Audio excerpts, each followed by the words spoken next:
बिहार के माननीय मुख्यमंत्री आदरणीय सम्राट चौधरी जी ने शपथ लिया है और अभी हाल ही में 1 करोड़ से ज़्यादा जो पेंशनर हैं उनको पेंशन नहीं दिया जा रहा। और मैंने पहले भी कहा था कि बिहार की फाइनेंशियल स्थिति एक आपातकाल की तरफ बढ़ जा रहा है।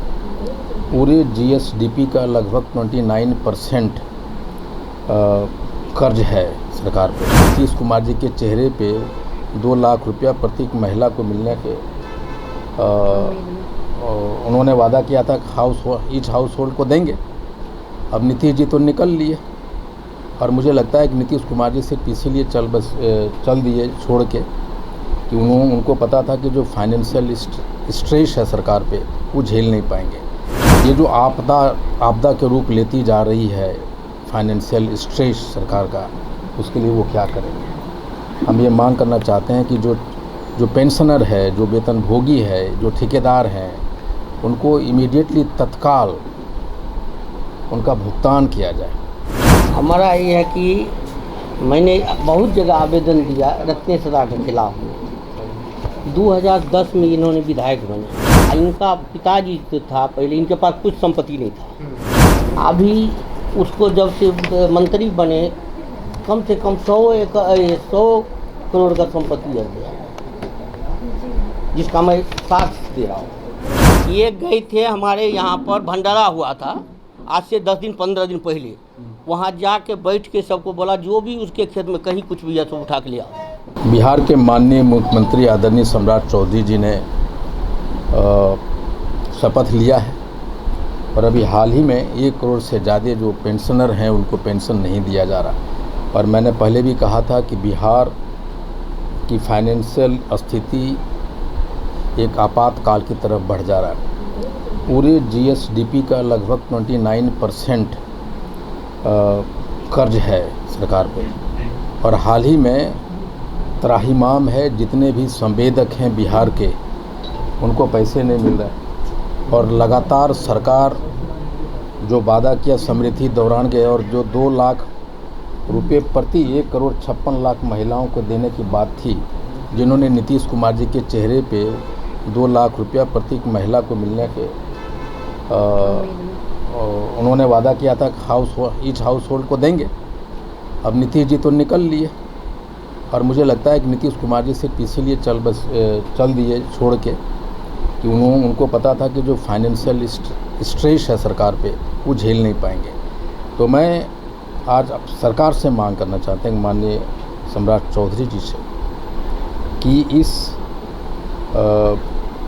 ये जो आपदा के रूप लेती जा रही है फाइनेंशियल स्ट्रेस सरकार का, उसके लिए वो क्या करेंगे। हम ये मांग करना चाहते हैं कि जो पेंशनर है, जो वेतनभोगी है, जो ठेकेदार हैं, उनको इमीडिएटली तत्काल उनका भुगतान किया जाए। और साथ ही मैं सहरसा में जब था तो मैंने देखा था कि 125 यूनिट जो बिजली माफ़ की गई और उसको वसूलने के लिए सरकार ने दरों में परिवर्तन किया। और साथ ही बिहार के गांवों में मार्च से पहले 31 मार्च से पहले करोड़ों लोगों के बिजली के जो मीटर हैं उसको उखाड़ के लेके चले गए और उन पे करोड़ों के तादाद में एफआईआर हुआ है। हर एक महिला पे वहाँ के जो बिजली विभाग के जेई है उसको एफआईआर किया है। किसी पे 40,000, किसी पे 60,000, किसी पे 80,000 का बिल थोप दिया है, एफआईआर कर दिया। और वो सारे महिलाएं, सारे जो गरीब लोग हैं वो त्राहिमाम हैं, वो डरे सहमे हैं। कोई जेवर बेच रहा है, कोई प्रधानमंत्री आवास की किस्त दे के अपनी कर्ज को जुटा रहा। मैं चाहता हूँ कि सरकार माननीय सम्राट चौधरी तत्काल रूप से जिन लोगों के जिनके मीटर उखाड़ के ले गए, जिनको एफआईआर किया गया है बिजली का भुगतान, उनको तत्काल उनको एक विशेष अभियान के तहत उसकी जांच कराए और उसको माफ़ करें, खासकर उन गरीब लोगों को। और साथ ही मैं ये भी कहना चाहता हूँ बिहार सरकार के कि आपके पास एक ही चारा है। अगर आप ये फाइनेंशियल स्टैंड से हटना चाहते हैं, ये शराबबंदी कानून को तुरंत हटाइए, शराब को लागू कीजिए, ताकि हमारे जो बच्चे हैं जो ड्राई ड्रग्स के शिकार होते जा रहे हैं, सिंथेटिक ड्रग्स से ना, उससे छुटकारा मिल सके। तो मैं माननीय मुख्यमंत्री जी से विशेष तौर पे जो पेंशनर हैं, जो ठेकेदारों के भुगतान हैं जो लंबित हैं, और बिजली ये जो महिलाओं गांव के गरीबों के जो मीटर उखाड़ के ले गए हैं, उनके ऊपर जो हज़ारों रुपये का बिल थोपा गया है FIR हुआ है, उनको एक आपदा की तरह सरकार ट्रीट करे और उसे वापस ले। आपने कहा कि बिहार सरकार की खजाना खाली हो चुका है, विधायक फंड प्रॉपर आ रहा है आप लोग का फंड? अभी तक तो विधायक फंड एवे नहीं किया हो। हम लोगों का जो आता है भत्ता वगैरह जो महीना के मिलना है, अभी 20 तारीख को आया, और विधानसभा कर्मचारी हमको बता रहे हैं कि कभी ऐसा नहीं हुआ, 1 साल का आवंटन उनका वेतन का आता था, 4 महीने का आया हुआ।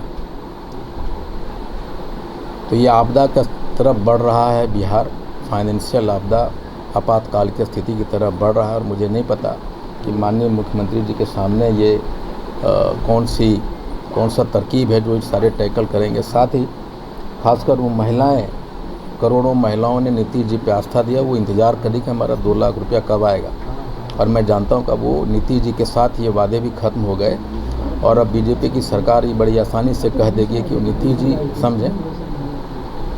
मैं चाहता हूं कि सरकार इन बिंदुओं पे IIP को जवाब दे, हमें जवाब दे आखिर क्या करना चाहती है। शराबबंदी आप कह रहे हैं बिहार से खत्म करनी चाहिए? बिल्कुल खत्म होनी चाहिए। उससे आर्थिक स्थिति बिहार की सही हो सकती है? देखिए, उसमें 2-3 चीज़ें होगी। मेरा जो प्राथमिक मुद्दा है इसको ख़त्म करने का, ये है कि जो ड्राई ड्रग्स स्लोली स्टीडली धीरे धीरे आपके हमारे घरों में 12 बरस से 18-20 बरस के बच्चे लेने लग गए, और इसका जो प्लेस ऑफ अकरेंस हो गया वो Navodaya Vidyalaya, school, ITI, engineering college, medical college हो गया। और आप देखे होंगे कि हाल ही में मैंने कहा था कि एक बड़ी ज़ोर शोर से ये आया था कि पटना के गर्ल्स हॉस्टल, बॉयज़ हॉस्टल में एड्स के 100 में से 80 बच्चों के एड्स हो रहा है। और मैं आपको बता दूं वो एड्स वो रिलेशनशिप वाला एड्स नहीं है, वो सिंथेटिक ड्रग्स ले रहे हैं जिसकी वजह से वो एड्स हुआ है। इन सारे बिंदुओं पे तत्काल रूप से माननीय सम्राट चौधरी जी ध्यान दें और प्राथमिकता में शामिल करें। ठीक है ना?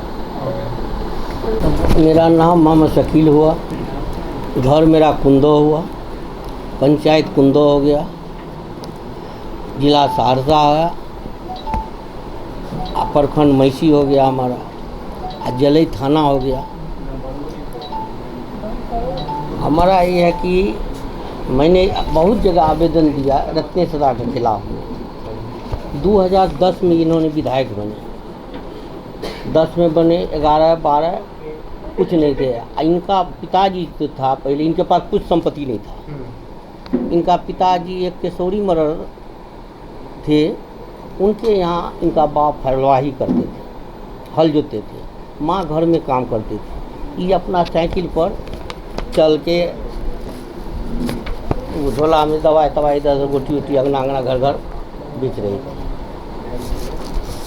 अभी उसको जब से मंत्री बने कम से कम 100 करोड़ का संपत्ति लग गया, जिसका मैं साक्ष्य दे रहा हूँ, उसका साक्ष्य हम दे रहा हूँ।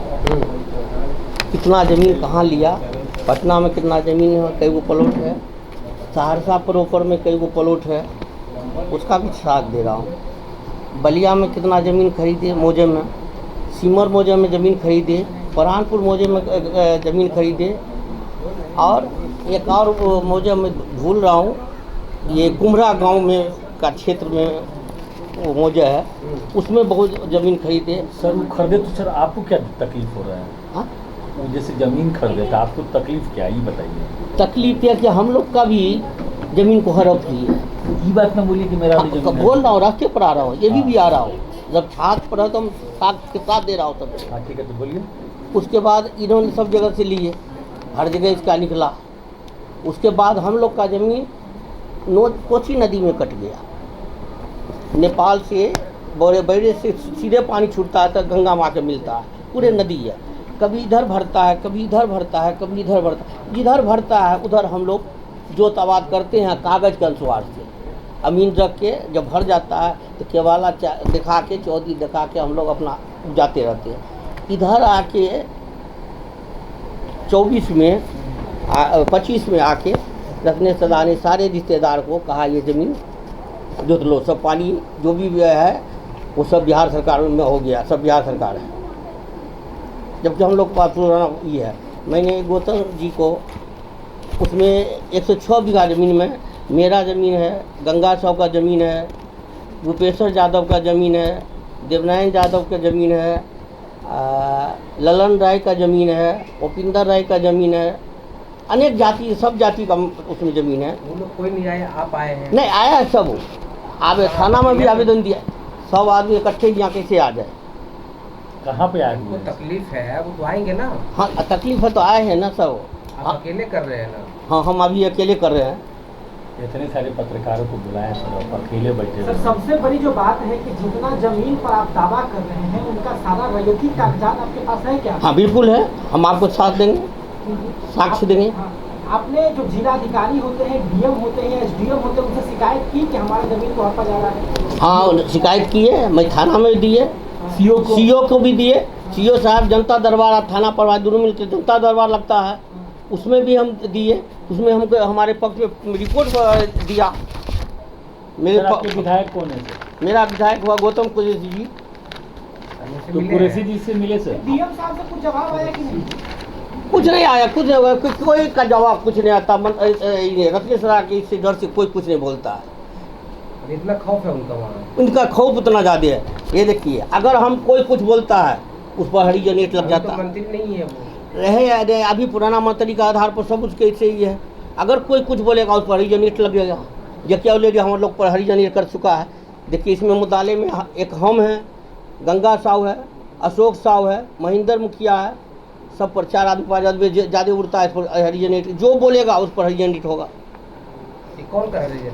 ये रत्नेश्वर सदा करा रहा अपने रिश्तेदार से, अरे वो खुद नहीं कर रहे हैं। खुद रिश्तेदार से करा रहा। ये देखिए हमने आवेदन दिया था, ये देखिए कापी है, सीओ साहब जनता दरबार में मैंने दिया था। ये रिपोर्ट है पुलिस का। यहाँ दिखाइए कैमरा में। वो दिखाई कैमरे में दिखाई सर। ये देखिए पुलिस का और रिपोर्ट नहीं है। करिए, और नहीं दिखाइए। हाँ चलिए ठीक है। चलिए इधर रखिए सर। सर तो प्रतिबंधित रिसीविंग है सर ये? सर, हाँ हाँ रिसीविंग है ना? ये है ना, ये ओनली दे रहा हूँ ना। ठीक। अच्छा रिसीविंग भी दे रहा हूँ। मैंने थाना में भी दिया, थाना में भी हमारा केस नहीं लिया, जिसका रिसीविंग ऑलरेडी दिया गया है। थाना में क्या बोला? ये देखिए रिसीविंग मेरे पास है। नहीं लिया केस, नहीं लिया केस हमारा। लेकिन जो क्यों, क्या बोला? बोला नहीं कैसे लगे जाओ रत्नेश्वर सदा के खिलाफ हम कुछ नहीं लेंगे। सर इस बात को समझिए कि जो कॉन्ट्रोवर्शियल डिस्प्यूटेड लैंड रहता है उसमें 144 का प्रावधान रहता है क्या? 144 किया, उसी का रिपोर्ट तो दे रहा हूँ सर। ये देखिए 144 का रिपोर्ट है, वो भी जनता दरबार में सीओ और बड़ा बाबू का दोनों का अटैच करके जनता दरबार में बैठते हैं। कितना दिन से परेशान है? हम साल भर से परेशान है भाई, इतना न परेशान है कि अब हिम्मत हार गए हम। जहाँ जहाँ आवेदन थे सब आवेदन का कापी मेरे पास है। सीओ के पास जाते हैं तो कहता बड़ा बाबू के पास जाओ, बड़ा बाबू के पास जाते हैं तो सीओ के पास जाओ। विजय सिन्हा मंत्री थे विभाग का, कभी शिकायत नहीं किया उनसे? विजय सिन्हा जी के पास क्वेश्चन उठाया गया, हाँ। विधायक जी क्वेश्चन उठाए रत्नेश जी कि गौतम कृष्ण जी, उसका भी कापी मैं आपको दे रहा हूँ।